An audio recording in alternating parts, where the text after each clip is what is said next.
如果你有带行动装置、手机，麻烦请先转震动或者转到静音。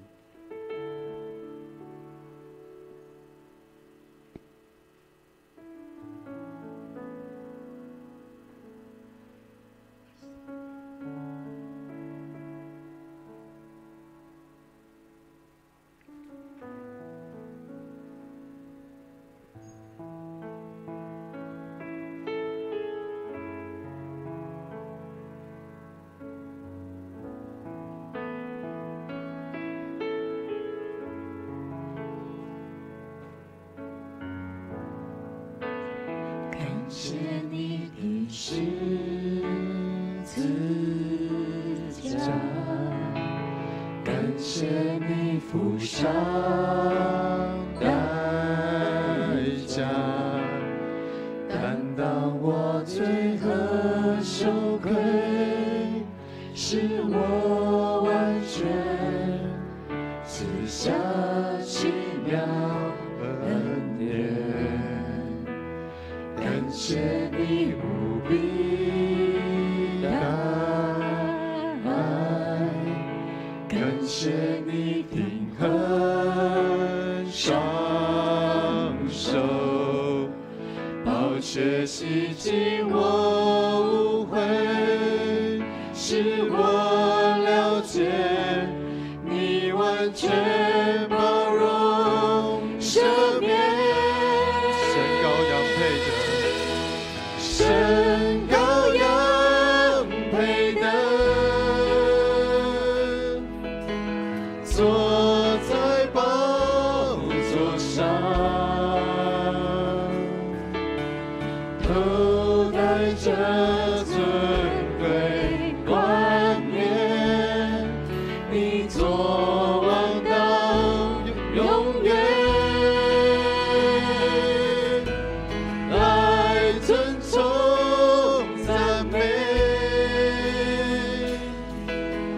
耶稣神儿子，从天降下被钉十架，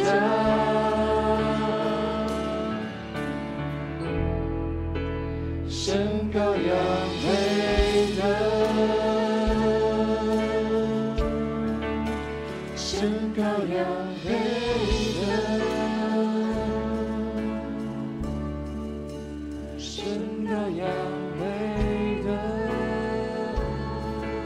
爱我们的阿爸父神，我们感谢你，因你拣选了我们，我们带着我们的罪，我们带着我们的不足，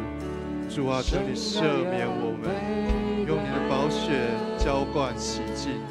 让我们能来到主你的面前，将我们所有的一切摆上，完全的交托，因为主你就在我们生命当中作王掌权，主你是充满我们生命的主。当我们面对挑战，主求主你来装备；当我们遇到软弱，求主你来扶持，陪伴我们度过艰难。我们这样的祷告，这是奉靠主耶稣圣名所求，阿们。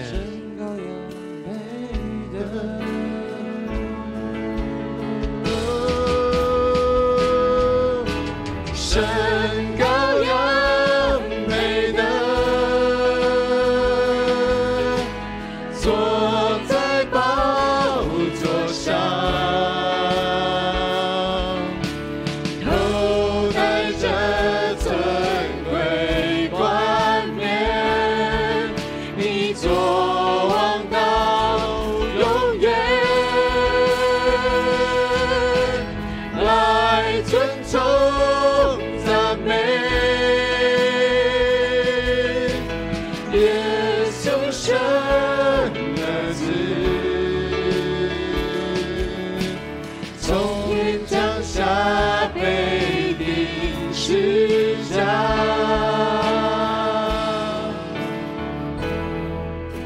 神羔羊配得，神羔羊配得，神羔羊配得，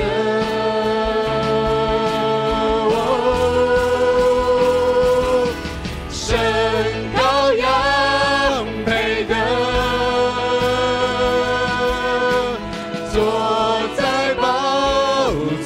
上，头戴着尊贵冠冕，你作王高，永远来尊崇赞美耶稣神儿子，从天降下被钉十架，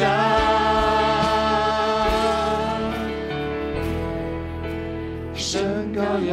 配得，神羔羊配得，神羔羊配得，神羔羊配得，神羔羊配得。哈利路亚！主耶稣，感谢你，赞美你。我们要在这个地方来全然献上我们的生命。主啊，你是我们的主，你是我们的王，你是配得我们献上全所有的。在此，我们邀请弟兄姐妹一起起立，让我们来赞美我们的神，将我们全然的献上我们的爱，也求主的爱来与我们同在。向亚伯拉罕献上以撒，我生命之爱都献给你，所有一切都是你的赏赐，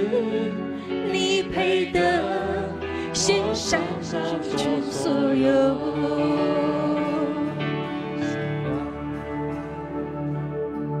向亚伯拉罕献上以撒，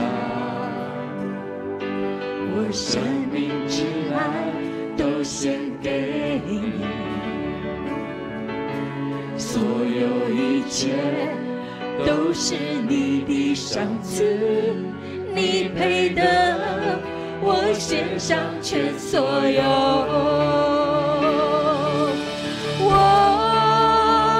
全然献上，我全然降服，照你旨意，不照我意，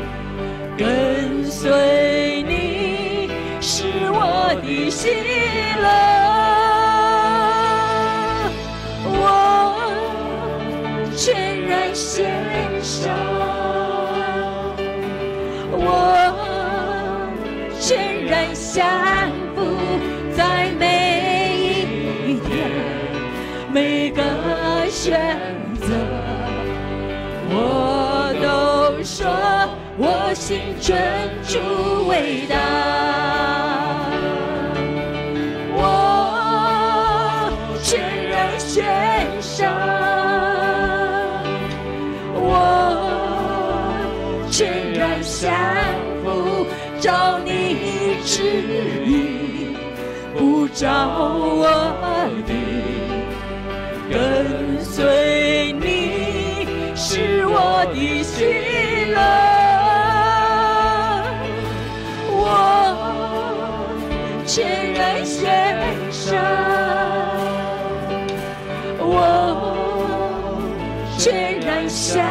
服，在每一天每个选择，我都说我心尊主伟大。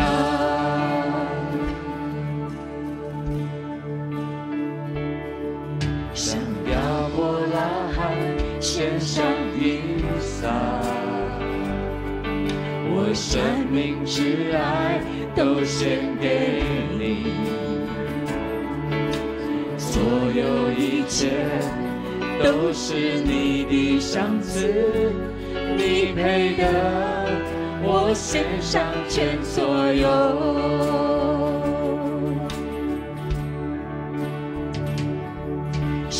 亚伯拉罕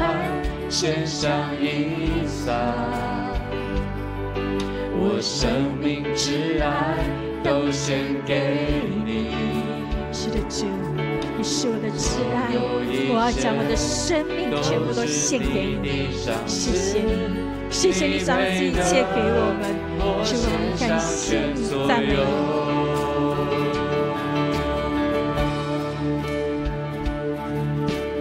我全然献上，我全然降服，照你旨意，不照我的，跟随你是我的喜乐。我全然献上，我全然降服，在每一天每个选择，我都说我心真主伟大。我全然献上，我全然降服，照你旨意，不照我的，跟随你是我的喜乐。我全然献上，我全然降服，在每一天每个选择，我都说我心真主伟大。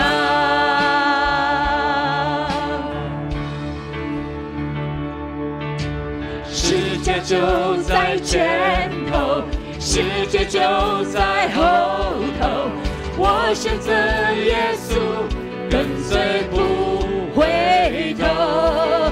世界就在前头，世界就在后头，我选择耶稣，跟随不回头。世界就在前头，世界就在后头。是的，主，我们要选择跟随耶稣，永远不回头。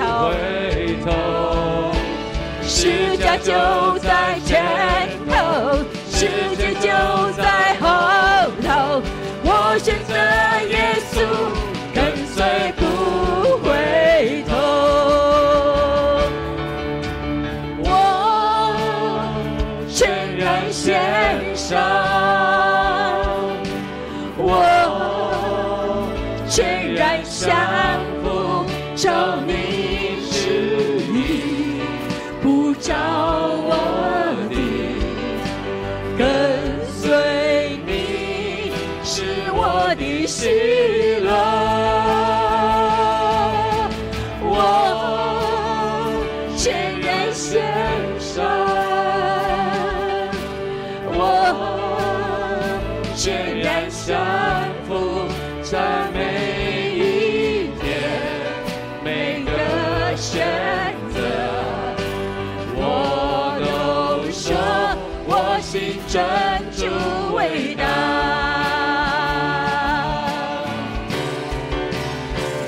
我们的神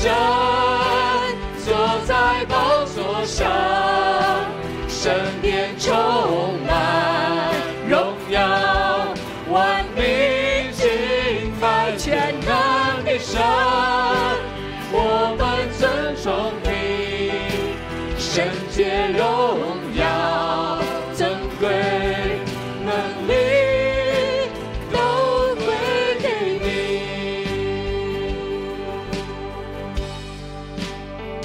诸天述说天父的荣耀，众唱传扬奇妙的作为，张开双手万物的宝主，万口承认你是我们的神。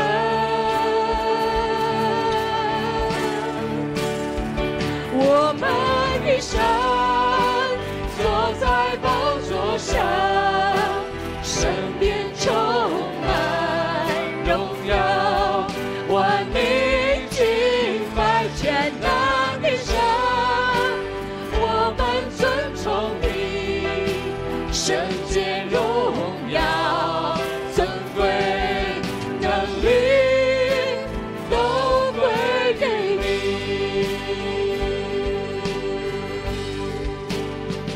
诸天述说天父的荣耀，穹苍传扬奇妙的作为，张开双手，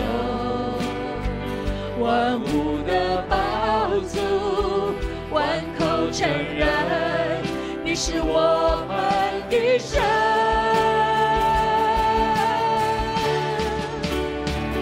我们的神坐在宝座上，身边充满荣耀，万民敬拜全能的神。我们尊崇你，圣洁荣耀，尊贵能力都归给你。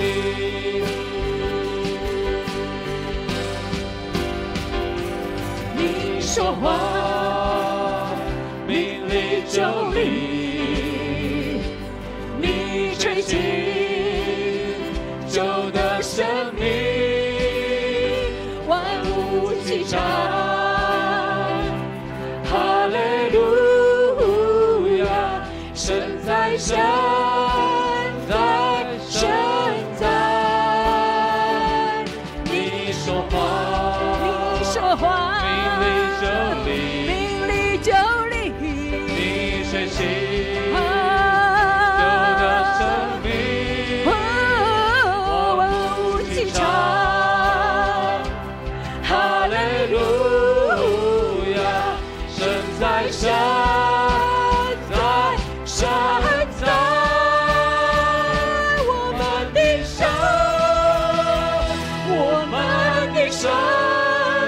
坐在宝座上，身边充满荣耀，万民敬拜全能的神。我们尊崇你，圣洁荣耀，尊贵能力都归给你。我们的神坐在宝座上，身边充满荣耀，万民敬拜全能的神。我们尊崇你，圣洁荣耀，尊贵能力都归给你。圣洁荣耀，尊贵能力都归于你。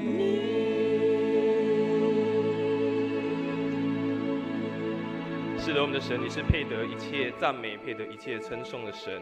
因为所有的一切都归于你，一切都属乎于你。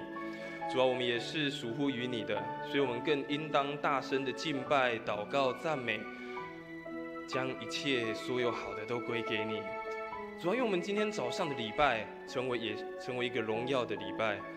愿你的宝座就设立在这个地方，也设立在我们每一个弟兄姐妹的心中，让我们透过与你亲近，再一次领受从你那奇妙的恩典，透过与你亲近，再次享受与你同在的美好。愿今早你的灵就充满在我们的教会当中，充满在我们每一个弟兄姐妹的心中。因为你说你的灵在哪里，哪里就得自由。让我们享受在这个自由当中，享受在你带给我们每一个人所有的美善。让我们在今早礼拜当中，真的透过我们所献上、我们所回应的，再一次看见主你美好的事发生在我们今天早晨。这时候我们也一起用主你所教导我们的祷告文，我们一起来祷告。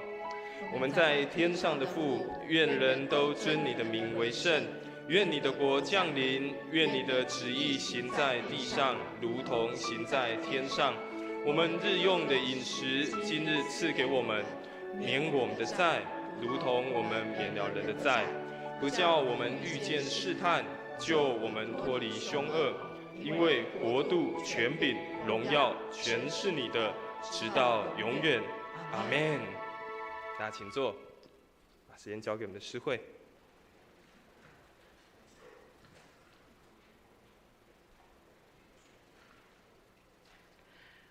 恭受上帝的话，今天我们要来读《列王记下》第6章1到7节。有一天，以利沙带领的一群先知抱怨说：“我们住的地方太小了，请准许我们到约旦河边砍些树木，另建房屋居住。”以利沙说：“好吧。”他们当中有一个人请以利沙跟他们一起去，以利沙答应了。于是他们一道走，到了约旦河，他们开始工作。有一个人在约翰树的时候，斧子的头掉到水里去了。他向以利沙喊说：“老师，怎么办呢？那斧子是借来的。”神的人以利沙问他掉在什么地方，那人就指给他看。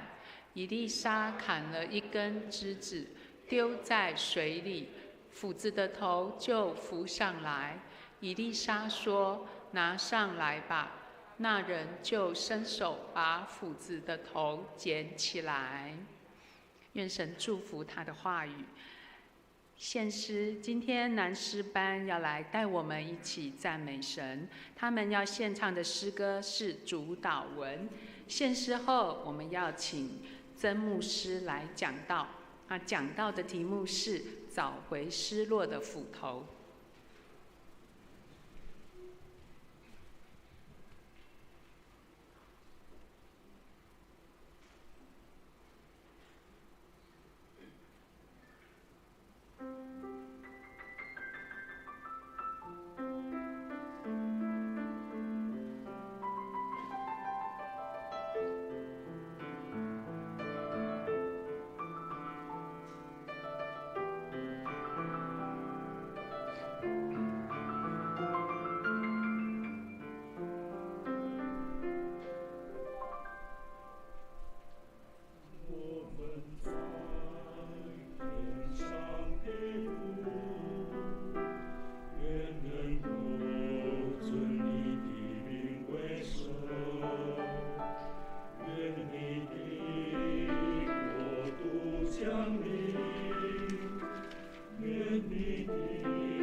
我们再次谢谢男诗班今天的献唱哈我们看到这个男诗班，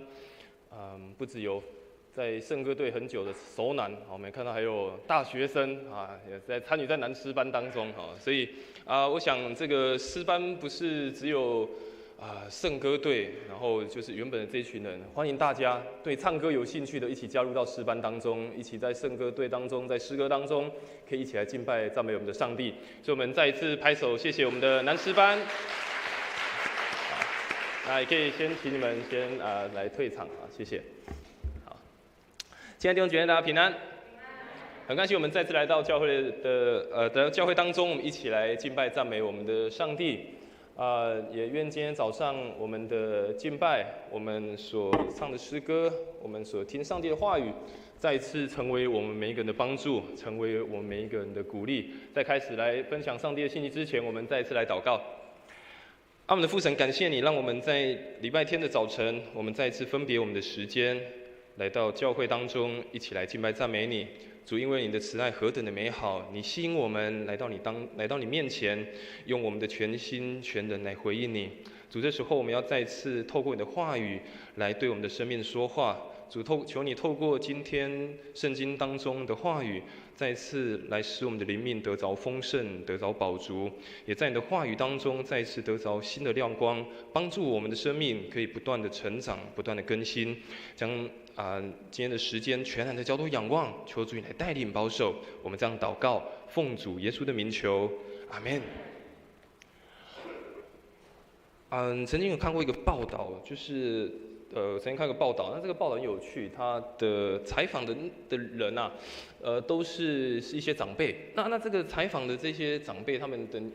除了是长辈之外，又更特别，他们平均是一群95岁以上的长辈。那这群95岁的长辈呢，有人就去采访他们，然后问了他们几个问题。那他们被问到其中一个问题是：如果你有机会可以再重活一次，就是你的生命可以重来一次，就从小到大再一次的话，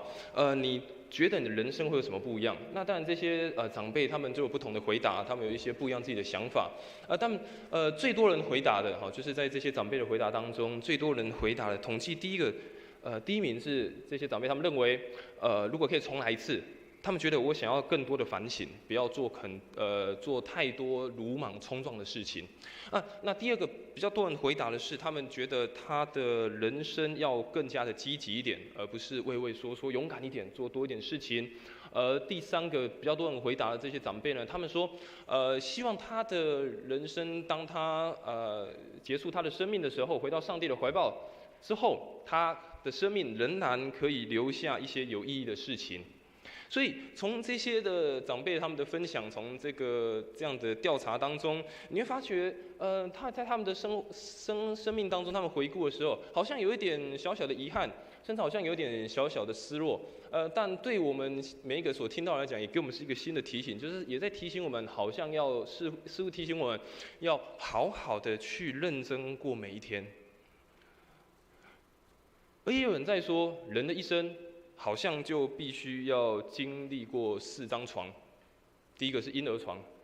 第二个是单人床，再来要经历是双人床，再来要经历的是病床。当然你会觉得，听起来蛮好笑的，但确实这也是人生当中的一个现况。我们一个人生，你都必须要经历这样子的阶段，从你年轻到你成熟成年，到你年老。我们都经历不同的阶段，但我们在不同的阶段的时候，我们都有我们自己想要追寻的目标，我们都有我们自己想要有一些不一样的计划。但是在这些过程，我们可能也在失落了某些事情，或者是在追寻的过程，我们可能也遗失了某些事情，我们可能对某些事情期待落空了，我们可能对某些事情没有符合到我们自己的一些期待。或许此时此刻你对某些事情你也觉得有些遗憾，或许此时此刻你对某些事情觉得有点失落，觉得哇有点可惜。但透过今天的经文，也让我们再一次的有一个新的提醒跟一个新的反省。而诗篇的诗人，在90篇12节，也是我们去年12月我们的背诵金句，他所说到的经文，求你指教我们数算自己的日子，好叫我们得着智慧的心。数算这个字在原文代表是你要去如何安排，你要如何计划，你要去如何经营自己的时间。你要如何去安排，如何计划，如何去经营你自己的人生，计划你自己的日子。诗会也再次告诉我们，求上帝给我们智慧，让我们在有限的时间当中，我们可以好好的经营，好好管理我们自己的生命，没有浪费上帝放在我们生命当中的机会，没有浪费上帝放在我们生命当中这个生命美好的礼物。今天我们透过这样的经文，以利亚跟他的这些先知学生，他的门徒的故事，也让我们再去思考，上帝是否时常摆放一些机会在我们的眼前，甚至就在我们的手中，只是我们可能没有发觉到，甚至我们拿在手中了，却不知道该如何去运用它。所以透过今天的经文，让我们一起来思考，也希望给我们一些新的提醒。今天我们所读的经文，当以利亚跟以利沙他们在他们那个年代，他们培育了非常多的先知的学生，他们有先知的学校。而当以利亚这个非常有名的先知，当他被上帝接走之后，他的学生以利沙承接了这个工作。而以利沙继续接替了这样的门徒学校、先知学校的工作，让在当时许多人想要接受装备、接受更多的训练的这些先知的学生，他们就到那个地方受到良好的装备。而我们会看到一件事情，以利沙的门徒训练，他的门徒学校好像非常的成功，以至于我们刚一起读的经文，你会发觉没有地方了，以至于学生提出来跟以利沙说：“哇，没有地方了，那怎么办？我们只好再盖一个新的房子，盖大一点的房子，让更多人可以一起来参与先知的学校，让更多人可以一起参与门徒的学校。”在继续讲之前，再次鼓励大家，我们教会有开门徒学校，我们的空间绝对不会放不下所以鼓励你，今天第1堂而已，每一堂课都是独立的，所以邀请你也可以来参加我们教会的门徒学校。好，我们回来看以利沙的门徒学校，他办得很成功，所以坐满了。那这些门徒们，他们发觉到哇，有点拥挤，不是很舒服了，所以他们找以利沙去做了一个邀请他一起去砍木材，一起去建造房屋，让他们可以在那边更多的学习，邀请更多人可以一起进来。而今天我们看的这个故事，后来发现一件事情，斧头掉了，但以利亚行了一个神迹，透过这个神迹，让这些门徒也看见，如何把握手中的机会，把握上帝给他们这样子扩展的境界。其实从这短短的经文，我们也发现一件事情：这些先知跟他的门徒、他的学生，他们同住，他们住在一个屋檐下，他们也邀请以利沙同去。更重要的，他跟以利沙、跟这些先知的门徒、这些学生，他们是一同经历。我想这跟我们信仰的历程也非常的类似。我想我们在信仰的过程当中，我们也必须在扩张、在不断前进的同时，我们有一个人跟我们在一起，我们在神里与我们同住，上帝有跟我们一起前去，甚至我们一起跟上帝经历那个美好的事情。而今天这些门徒，他们跟以利沙一起经历了这些事情。所以我们今天要一起来透过这个经文，我们一起来思考两件事情。而第一个要跟大家分享的是，这个落下的斧头，让我们可以来思考的是要把握我们手中的机会。这个落到水里的斧头，让我们可以去思考要把握手中的机会。再次回来看刚刚的经文，有一天以利沙带领了一群先知门徒，他们在抱怨我们住的地方太小了，很多人都要来上门训课程，大家都要进来这里，报名非常踊跃。那这个门徒就告诉以利沙说：“让我们可以到约旦河旁边，我们砍一些树木，砍一些木材，让我们的房子盖大一点，可以邀请更多人一起来上课。”那当中他们也一个人有邀请以利沙，他就答应了，以利沙就答应了，跟他们一起去。这是故事的一开始。你会发觉这些门徒，他一些学生，他们内心当中有一个渴望，他们发觉一件事情，发觉了什么？他们发觉那个地方太小了，他们发觉那个地方太过拥挤了。他们并没有想说这个空间就够了，这样子这些人在这边学习就够了，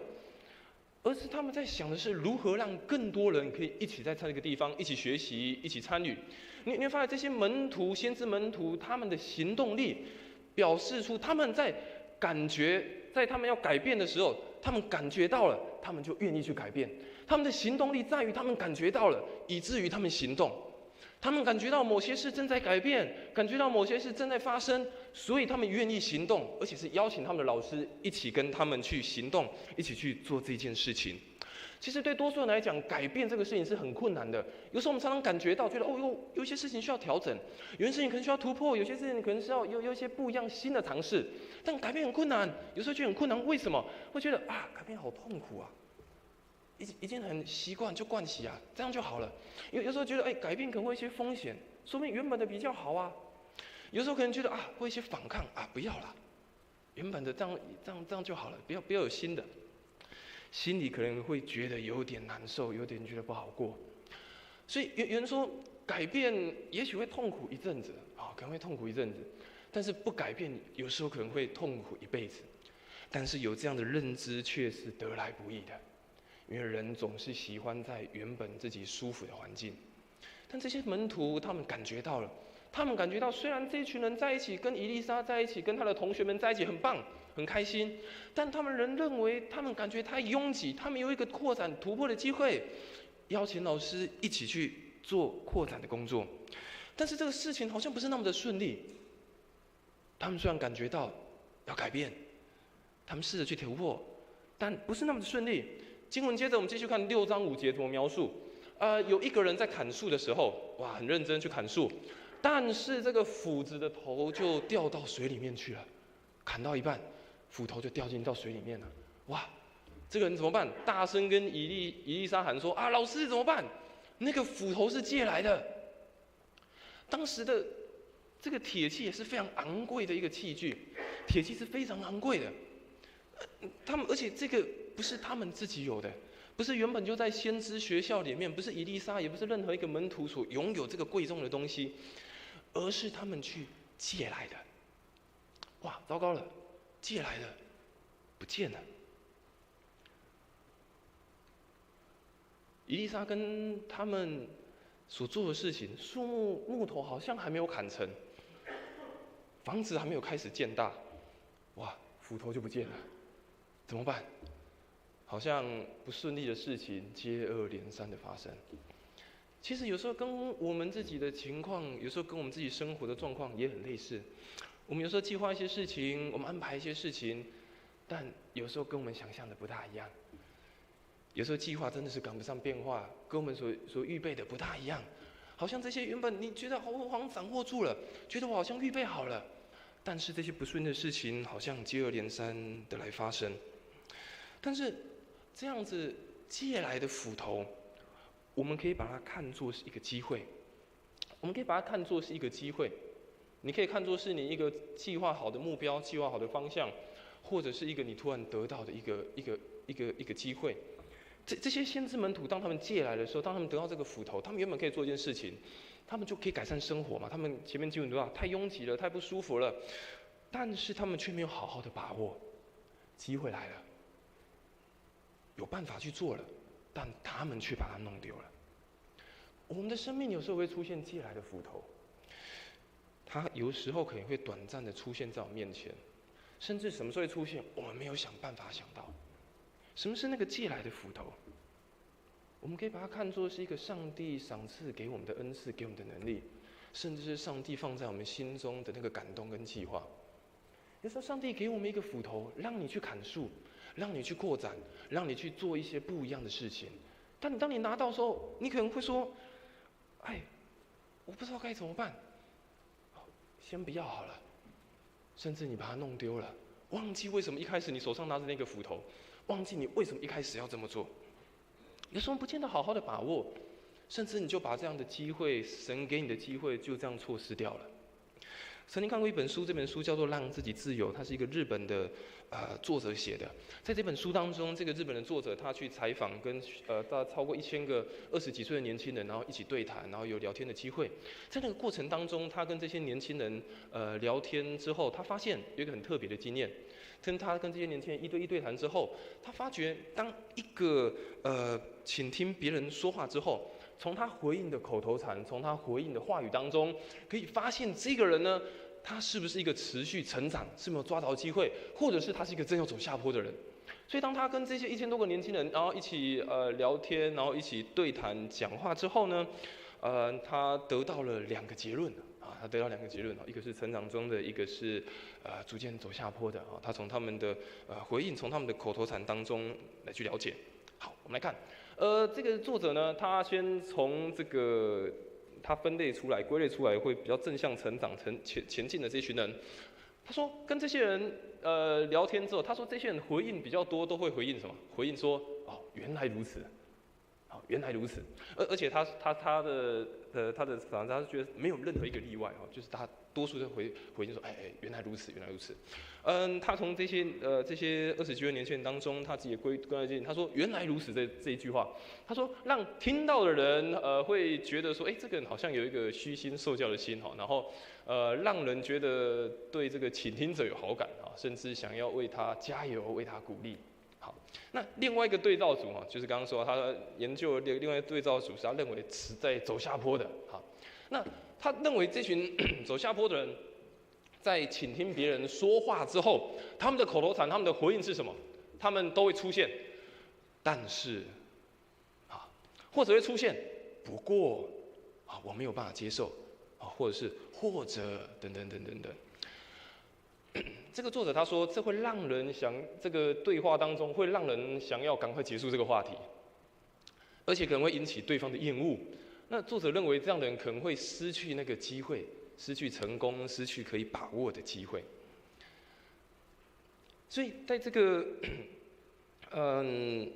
这样的他的研究，从这本书当中也再次反思我们自己信仰的经历。反思我们跟上帝之间的关系，其实有时候上帝也真的是给我们不同的机会，就摆放在我们的生命，甚至摆放在我们的家庭，摆放在我们的工作，摆放在我们的教会，摆放在你的服事当中。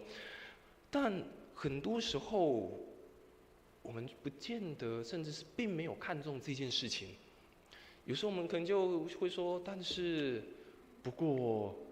或许，或者，不是说原来如此，哇，斧头来了。上帝给我们的机会，可能在各个方式、各个可能，让我们在我们的生活当中，就像那个先知的门徒一样，握在手中的那个斧头，让他们有机会可以去参与，让他们有机会去做一些不一样的事情。事实上，上帝如同前面所说，上帝也借给我们每人手中一把斧头，使我们有不同的恩赐才能，我们有属于自己的，可以去建造自己。更重要的，你可以去祝福别人。不仅是建造自己，更重要的，你可以去祝福别人。所以，让我们再一次去想，我们是不是就如同这些生枝一样，好像掉在水里面，我们没有认真看重，甚至任意的去糟蹋它。耶稣在马太福音25章14到30节，他说了一个比喻。有一个非常有钱的财主，有一天他要到国外去，要到出远门，于是他把家中的3个仆人全部找来，跟他说：“我要给你们一些财产，让你们好好的管理。”于是第一个仆人来给他了5000块，第二个仆人来给他2000块，第3个仆人来给他了1000块。那这个5000的跟2000的，哇，他们非常努力。当主人一离开之后，他们非常努力的赚钱，非常努力的去运用手上的资源，于是他们又赚了1倍的钱回来。但是这个1000的呢，他一拿到钱，他就想，1000块怎么办？他就想到一个办法，把钱埋在土里面，至少不会不见，虽然不会增值，但也不会减少，就埋起来了。但是主人回来做了一件事情，责骂他，而且把他圣经描述，把他赶到黑暗当中。这个经文我们再详细一点看的时候，领5000的仆人，他领到5000，他就随即拿去做买卖，另外赚了5000，随即就是马上。所以这个仆人他一拿到，马上就去了。当他马上去的时候，他为什么马上去？你要想，他是一个仆人，他不是主人，这些钱财他所拥有的都不是属于他的。而当他取得了这样的机会在他的手上，有这样特别的在他的手上的时候，他马上去做出一个回应，他马上去做出一个选择。而那个2000的也同样，但那个1000的他说什么？当主人回来，主人说：“你那个1000怎么没有拿去做任何的使用？怎么把它埋起来了？”他告诉主人说什么？主啊，我知道你是忍心的，我很害怕，我怕你会责骂我。如果把1000弄不见了，你就会骂我，所以我就把它埋起来了。他以为那1000块还在就好了，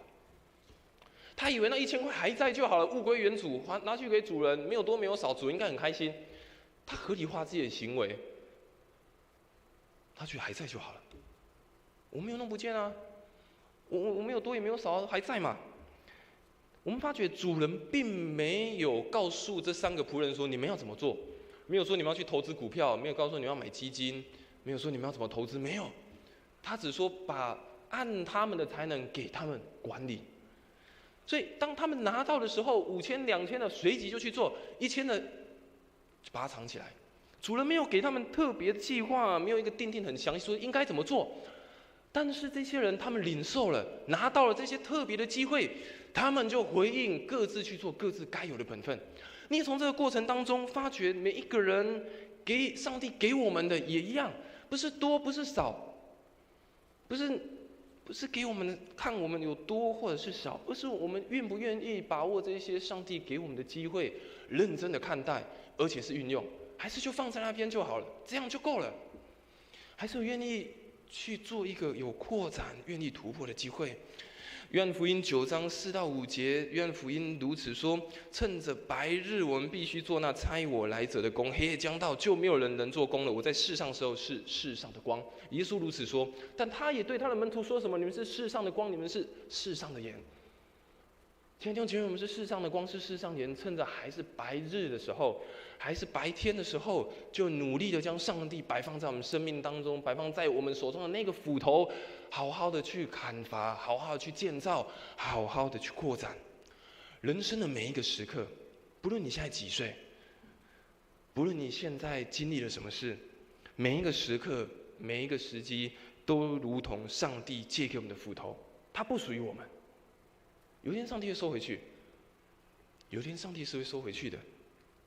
但当上帝要收回去之前，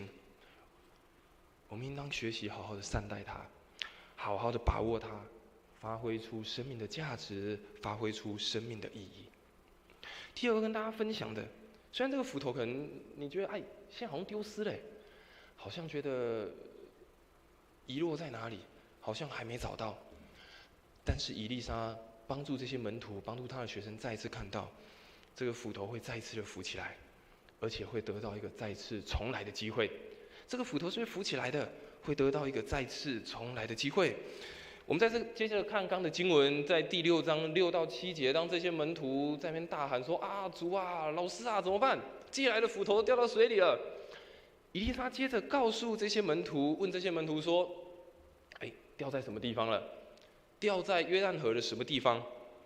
门徒就指给以利沙看，说：“在那个地方。”以利沙就砍了一个枝子丢在水里，斧子的头就浮上来。以利沙说：“拿上来吧。”那人就伸手把斧子的头捡起来。哇！你看到以利沙行了一个神迹，让这个斧头再次从这个看不见的约旦河当中浮起来了，让这些门徒有可以再次重来的机会。我们先来看。以利沙先问了这些门徒一个问题，他问了什么问题？他说：“掉在什么地方？”你想，以利沙是一个很伟大的先知，上帝给他很棒的恩赐，很大的能力。如果当门徒告诉以利沙老师掉到水里了，以利沙大可以做一件事情，做什么事？就是斧头起来吧。当然起来不会有一个女神金斧头银斧头并不是。以利沙大可以这么做就斧头起来吧。但他没有这么做，他要这些先知的门徒要先认清一件事情，要他们先表达出一个行动的意愿，要为自己负责任。你丢失掉了，你这个机会原本在你手中，你丢失掉了。以利沙再次问这些门徒：“你愿不愿意？”当你还有机会的时候，当你愿不愿意回应？所以以利沙问这些门徒掉在哪里了？要他们清楚地指出来，那个失落的地方在哪里，遗失的地方在哪里。那个你所迷失的地方在哪里？当门徒清楚地说在那里的时候，以利沙让他们说：“扶起来吧！”再一次的紧紧的抓住，并且为自己这个得来不易的机会，再一次的去负责把握住。或许，如同一开始问大家，你现在有没有失落，或是你觉得很遗憾的事？或许你也像这些门徒，你手中失掉了某些东西，但是神再次让他要浮上水面。第二次的机会，也让我们作为我们生命的转机。上帝要让这个斧头失去的斧头再次的浮起来，让我们的生命有再一次新的转机，让我们的生命再一次可以去把握这样子的机会。记得好好的把握它，好好的把握它。上帝仍然问你掉在哪里，但当你真的回应时，你要去想。再一次得到的时候，你如何为你自己的生命负责？如何回应上帝？这斧头是借来的，再次的强调，这是借来的，不是属于我们自己的，不是自己多厉害，不是自己拥有些什么，借来的，上帝给我们使用的，所以好好的去想。所以或许我们失去了，但上帝再次让它浮到水面的时候，我们如何来好好的使用？非常耳熟能详的一首歌曲《奇异恩典》。写这首诗歌的人叫做约翰牛顿，或许我们在讲道当中，或者是你在其他地方，你可能也听过这个人的故事。但我们也再一次来去思考，从这样的故事当中，如何去看见再一次浮起来的机会。这个约翰牛顿，当他还在年轻的时候，他是一个贩卖黑奴的人。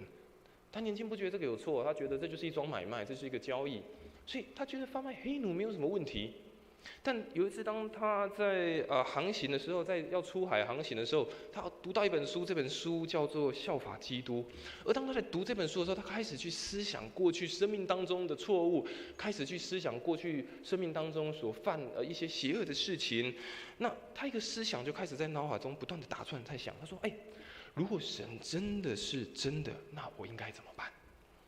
我过去是个卖黑奴的，我是一个欺负人的，我是一个这么糟糕的人。如果上帝是真的，那该怎么办呢？”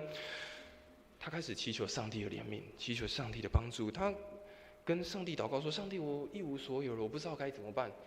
求你施恩给我，让我可以脱离这样黑暗的日子。”再有一次，他要一样就是要航行，但在航行的过程，这个船只遇到了非常大的风浪。牛顿在那时候做了一个祷告，他跟上帝祷告说：“主啊，怜悯我，怜悯我们。如果这次我上得了岸，我要过不一样的生活。”他这样跟上帝祷告：“神，如果你怜悯我，帮助我，让我平安的上岸，我要过一个不一样的生活。”当然，最后他的船平安的上岸，抵达了目的地。他都悔改，将自己献给了耶稣。最后成为一个牧师，也写下这首7恩典的诗歌，用来纪念上帝的恩典，挽回他的生命，让他有从头开始的机会。他紧抓住了，他紧抓住了。这就是我们第2次的机会，这也是最大的神迹，也是上帝的恩典。如同以利沙展示让他的门徒所看到的，如同约翰牛顿他的生命所经历到的。而更重要，这样的神迹是让人跟上帝的关系再一次的恢复，让人再一次回到上帝的心意当中，让人跟上帝的心意是可以对齐的。我想我们每一个人都只有一生，我们都只有一辈子，但是我们可以开始我们的第2人生，开始我们的第2次生命的机会，就是再一次紧紧抓住手中上帝给我们的那个斧头。在台湾的华语乐团，那个非常流行的乐团叫五月天，他们有一首非常著名的歌曲叫做《第2人生》，而这个歌的 MV 里面的主角是全联先生。那这个全联先生在这首 MV 里面，他扮演非常多不同的角色。他扮演了医生，扮演了计程车司机，扮演了房仲业者，扮演了警察，许多不同社会的角色。但每一个人在这个 MV 在他们的事业当中遇到了不同的挫折，遇到了彷徨，遇到了恐慌无助的时候，他们觉得MV 当中表达人生好像就被限制住了，好像就是这个样子了。但是这个 MV 的最后，这些每一个不同的角色，不论是警察，不论是计程车司机，不论是这些医生，他们最后脱下他们自己的制服，脱下自己的外袍，象征性的是放下过去的一个束缚，突破一个新的开始，然后向前的奔跑。歌词当中，他有提到。有2段非常特别的歌词，其中一段歌词他说：“期待一趟的旅程精彩万分，你却还在等，等到荒废青春用尽体温，开始悔恨，期待永恒，怕伤害，粉身碎骨，最后还是一个人，没有神，你孤独的生存。”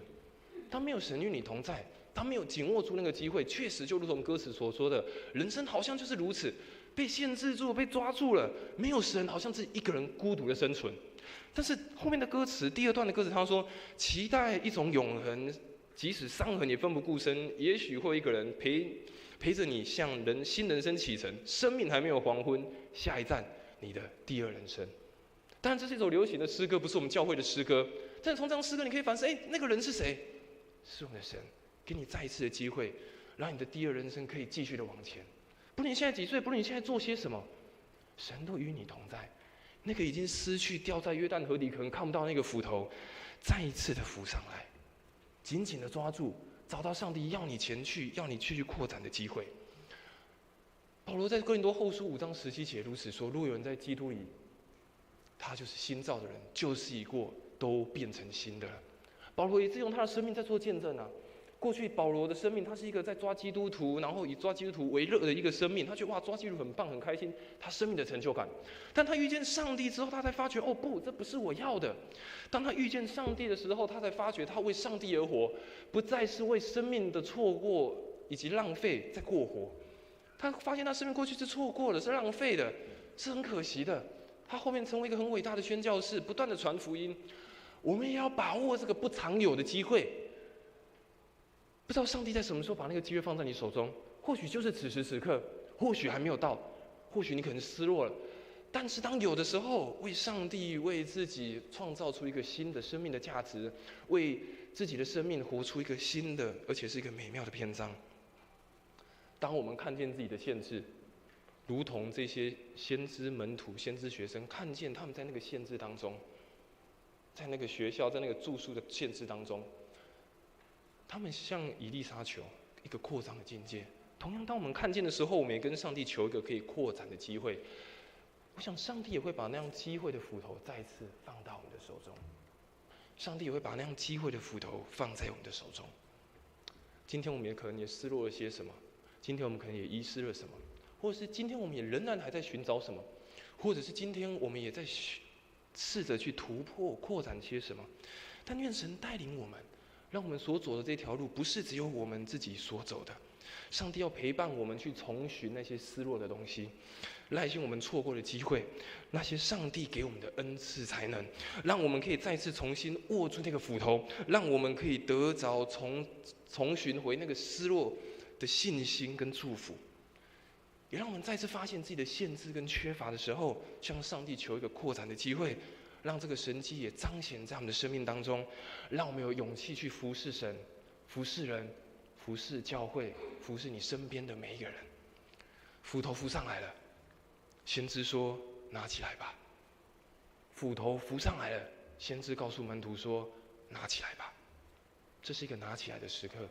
你愿意回应神拿起这个机会的斧头吗？愿你手中紧紧握住这个斧头，回应上帝在你生命当中的作为吗？愿上帝赐福我们，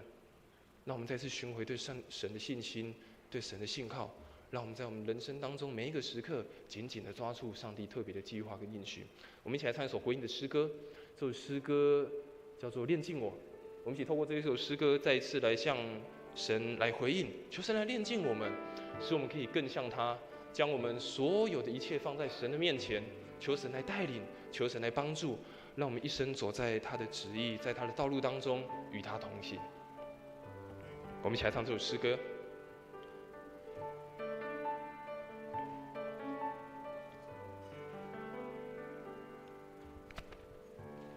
炼净我，使我更爱你；吸引我，使我更爱你。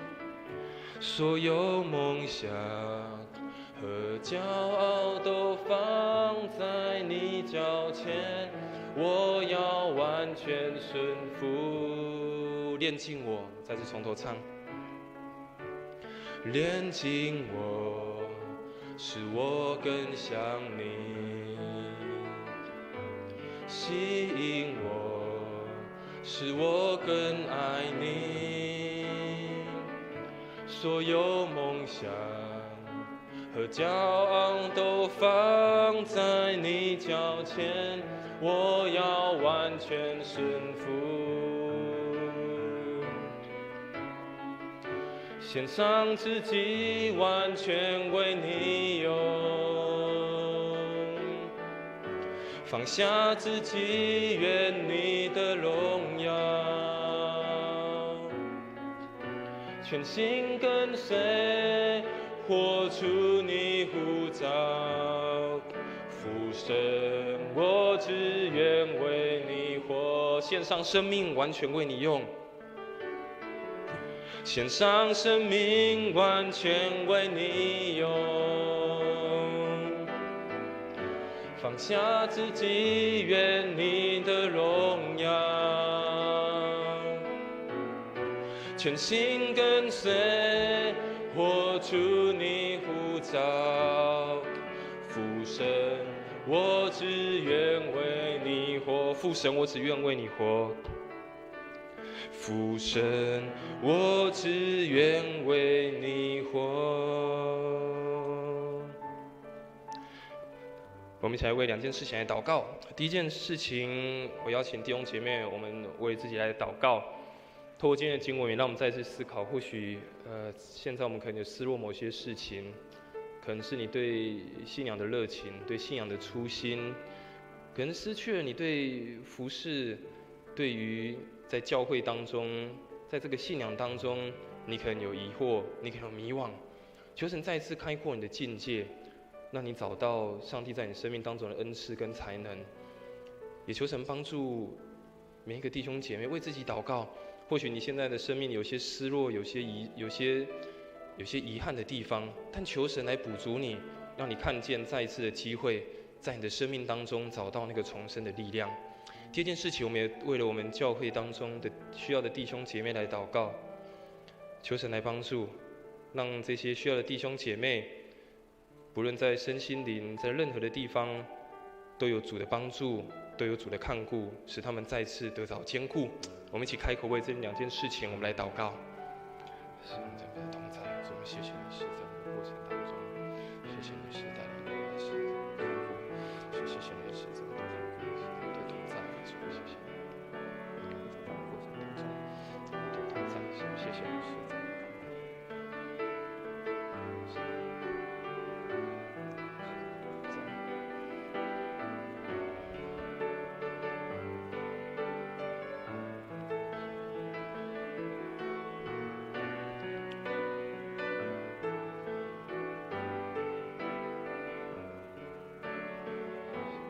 我们的父神，我们在这人面前向你祷告。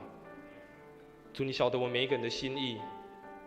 你也晓得我们每一个人的需要是什么。主要或许在我们的过去的生命当中，我们都有一些失落，有一些遗憾，甚至有一些失去。但主，你是供应的神，你是给予的神。让我们在我们的失落，在我们的遗憾当中，再次看到你给我们那个重新的力量。让我们看见你在我们生命当中那个摆放重新的机会。主啊，求你陪伴我们，让我们在找寻的过程当中，再次看见你的奇妙。让我们可以重新握住你给我们每一个人不同那个机会的斧头，得着那个已经失落的信心以及祝福。主，我们再次从这个先知当中所说的拿起来吧，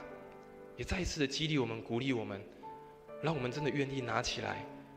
当我们发现我们自己的生命的限制、生命的缺乏的时候，主，我们也向你求一个扩展的机会，让这样的神迹也彰显在我们的生命当中。让我们有勇气去服侍，让我们有勇气去回应你的恩典，让我们的生命是为你而活的。主啊，也求你为那些需要的弟兄姐妹，我们一起为他们祷告。主啊，求你帮助他们，带领他们，在他们的欠缺，在他们的需要当中，主，你成为他们的牧者，带领他们。虽然有时候经历在那个死荫的幽谷，但你必不让他们遭受任何的遭害。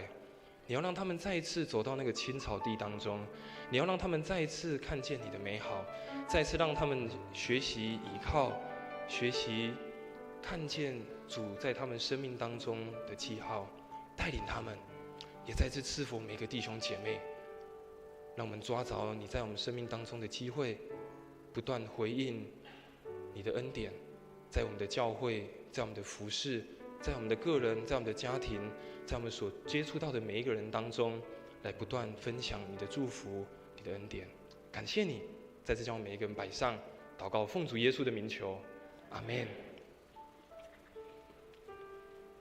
把时间交给我们的诗会。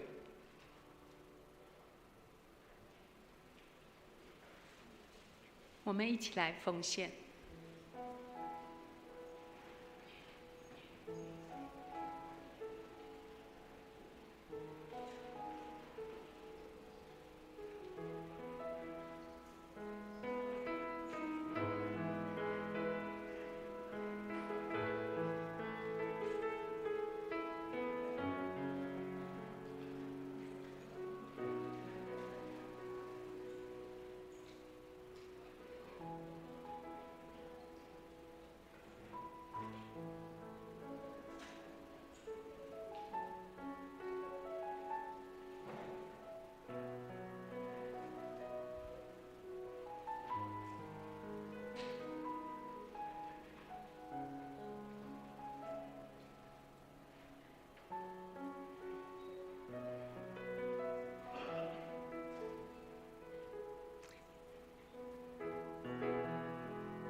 会众请起立，我们唱奉献诗歌《一生爱你》。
会众请坐。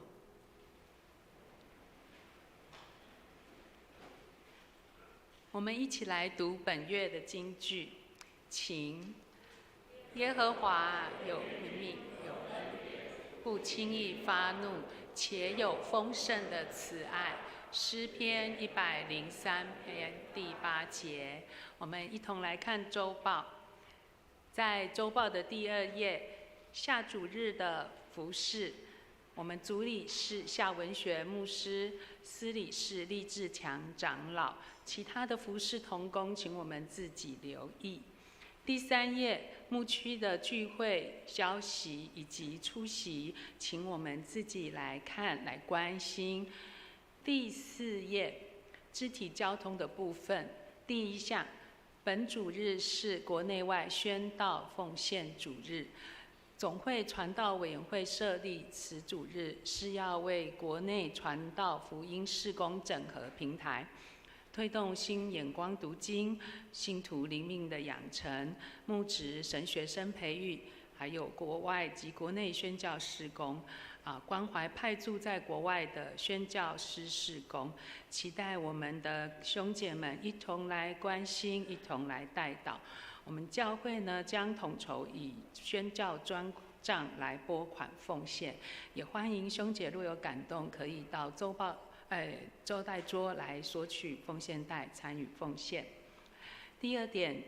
今天在第1堂举行了刘冠廷执事补就任的差派礼。那等一下呢，小会员要在下午的1点半在2楼会议室召开小会会议并且审核我们的年度总预决算的审核，请小会员留意时间。第3点，418的果子学园事工若兄姐们有这样子的感动，愿意来服侍这样的孩子，那请大家来留意上面所写的事项。第4点，教会开始收集的2手衣物，请在1月31号以前送到教会的地下室。第5点，我们的消息报告，在下周的主日举行医治祷告。如果兄姐们在身体病痛或心灵难过的时候，愿意在这样子寻求，特别到我们台前来接受祝福祷告的，请我们大家可以先预备心。第2个，教会赠送每户1份春节福音的小春联，主题是主赐平安喜乐，欢迎兄姐到招待桌来签名索取。第3点以及下面的第4点，牧师常常有来提醒我们、鼓励我们，也愿我们大家一同来努力，将这些运动我们能够落实出来。那第5点跟第6点，请我们自己来看。那门徒培育事工呢，今天已经开始第1堂的门徒学校课程，时间是早上9点。那我们请兄姐可以继续鼓励或者是你自己有这样的意愿来参加这样的课程，也请你留意上面所写的说明。接下来是我们的门徒培育事工第2点，里面有列了4项，请我们大家自己来看关于背经关于年度的读经读经计划，我们也可以一起来参与，还有抄写经文的部分请我们可以来选择在我们的灵修当中让自己能够更加来亲近神。第3、第4、第5都是教会的一些社区事工我们请大家留意，也分享给有需要的人。那牧区消息我们也请鼓励家中的长者，还有我们的青年能够来参加这样的聚会。关怀代祷事项第6页，请我们一起来为这些事项来关心、来祷告。第7、第8页是我们的奉献，请大家自己留意来看是否有一些出入，再来跟会计这边做更正。接下来我们请牧师来补充报告。各位弟兄姐妹，我来做一个补充了哈。首先，我们来欢迎新朋友来我们当中，叫做黄美惠姐妹。黄美惠姐妹在那边，欢迎你来参加。黄美惠姐妹哈，欢迎你，上帝赐福你哦，常常来跟我们一起来敬拜，感谢主，请坐。好，我做的补充，第一个是刚刚我们有报告到，今天是我们的国内外宣道奉献主日，我看到我们收报都夹了一份它的一个很详细的说明。换句话，这个主日就是等于我们长老教会整个宣教还有传道的一个重点事工哈。那其中有一项我们可能很印象，就是我们每天的每日新眼光读经，也是由这个单位来推动的哈。所以呢，我们原则上因为不要每个月都有好多奉献袋啦哈，所以我们教会就统筹用我们的这个宣教专账来做奉献。那这个宣教专账也是要有经费进来啊哈。平常我们会主动每个月为宣教事工奉献，等于这是一个大水库的意思哈。比如说我们要到外地去宣教，我们要做福音幸福小组，我们有关福音事工的都在这个经费上适用。那包括我们很多收入是由我们的那个圣餐的奉献。那这些钱呢，我们就可以一个很好的分配。那我们要为这个宣道主日来奉献。不过我们也开放了哈，我们另外还有夹的，这个没有夹在周报，放在那个招待桌。这个奉献袋呢，如果说你觉得我从新永刚读经得到一些感动、一些学习他们的印刷经费我要有份来奉献，你可以独立的写上这个奉献袋写上你的大名还有代号。那这样我们也可以代替你寄给这个总会来关心这个传道事工哈。那其他有几个小小的一个图卡，我来做介绍，这样会比较清楚。那我们今天开始呢，我们已经富强门徒学校已经开启第一课了，这次报名不错哈，有28个。那我们期待每一个弟兄姐妹，你觉得说我是富强人，我就是要具备，好像一个基本课程我都有上过。或是复习过哈，那今天我们的那个这个没有跑上来，只有早上第一堂有了哈，就是我们那个在上课的照片了哈，上课的照片。那今天上过第一课，一定是来参加第2堂礼拜的，举举手好不好？上过今天第一课的，楼下好楼上哈，好鼓励一下我鼓励大家，就是等于是你来做2堂礼拜的意思啦。第1堂礼拜来上课，第2堂礼拜来做礼拜所以9点开始在3楼，因为以前在那个大教室还不够用哈。不过早上有一点困扰，就是我们很准时，礼拜结束，很多长辈就已经下楼要去吃饭了哈。我们还在上课他们后面的餐点很香那怎么上课啊？但是这个没问题啦，我们上课的很专心是因为这些长辈他已经准备要去吃饭了哈。我们下个礼拜会提醒他们说，上完课再进去，因为到里面去也是坐座位而已啦，一定是等我们的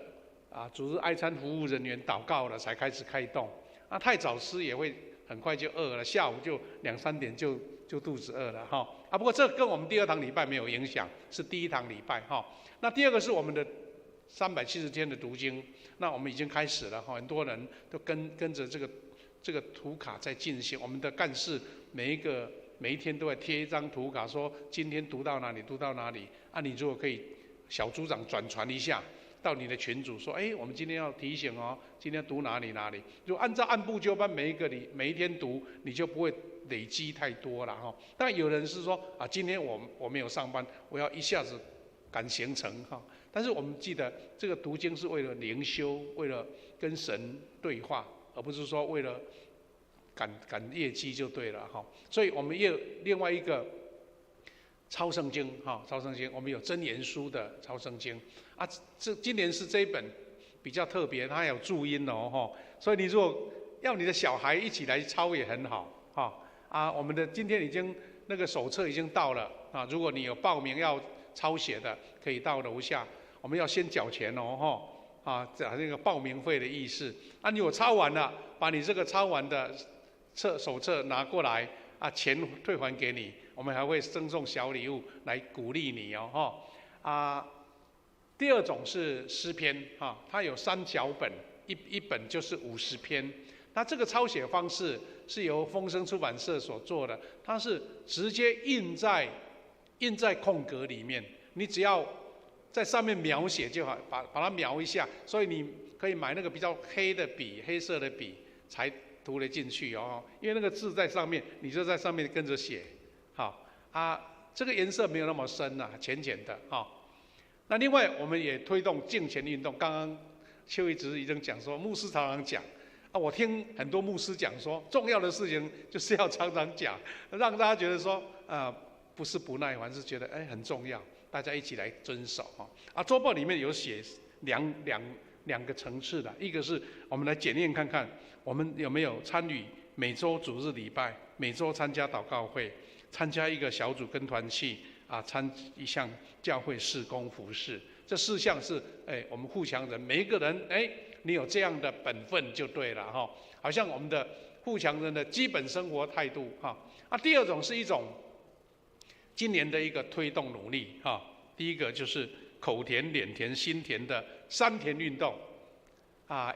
你一定要求神给你心田，才有办法口田脸田，对不对？所以把心事、困难的事都交给神，你就会得到一种祝福你会从心里面涌出那个活水的江河啦，你会产生喜乐那旁边的人也受感染那一天我听到一个不是教会的人的分享，他说他的家庭从小就是在那个很穷困的生活当中长大的然后没有看到他有笑容，因为天天就是为了3餐而劳苦所以心中很多的疲累，所以没有看到笑容你有看到你笑容，表示你心中有平安那第二个是准时运动，我们都在鼓励准时，就是提早到。第3个就是我们每一堂礼拜都尽量从第2排开始做鼓励，继续鼓励大家可以互相邀请了，不然单独一个做起来好像有点孤单还邀请一起来2、3个就觉得很舒服那还有我们的贝安斯坦熊系列的丛书是由邱宇印刷来赠送的那这些书很适合青少年主日小朋友来阅读，如果你有好的对象可以买来赠送给他们读这些书当然我们是当做我们的50周年的一个经费如果你还有这个感动，可以到办公室去来做这方面的这个参与啦一套5本就是600块600块这样子。那其他的事工我们都已经提过了，那牧师只提醒了一项事情就是说我们现在冬天呢流感又有一种蠢动的迹象这2天一直在报新闻说会寒流来没想到今天还会流汗不知道什么原因但是我有一个小生活上的提醒你的家如果是铺地砖的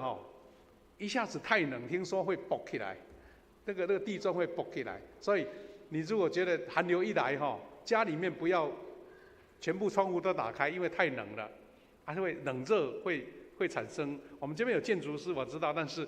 昨天看新闻讲的说你要小心你的家，不要那个地砖爆起来，你就麻烦要好几个礼拜才能够重新修好了我们感谢主，我们这个新年过我们的周报比较有空所以我们又看了中保代祷的施工见证，邱毅小组长的见证，有空大家好好的读一起学习，一起领受我们做这样补充的报告。好，谢谢。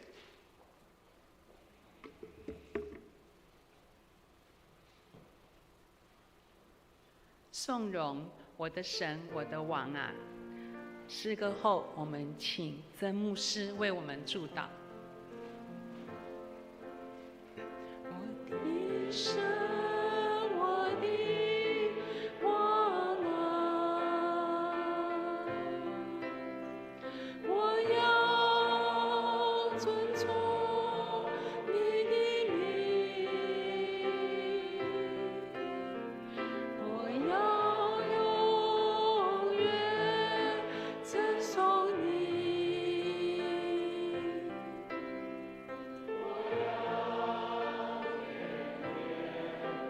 赠送你。我们一起来领受从上帝的恩典。愿主耶稣基督的恩典、上帝的慈爱、圣灵的感动、扶持与相通，常与我们弟兄姐妹同在，从今时直到永远。阿们。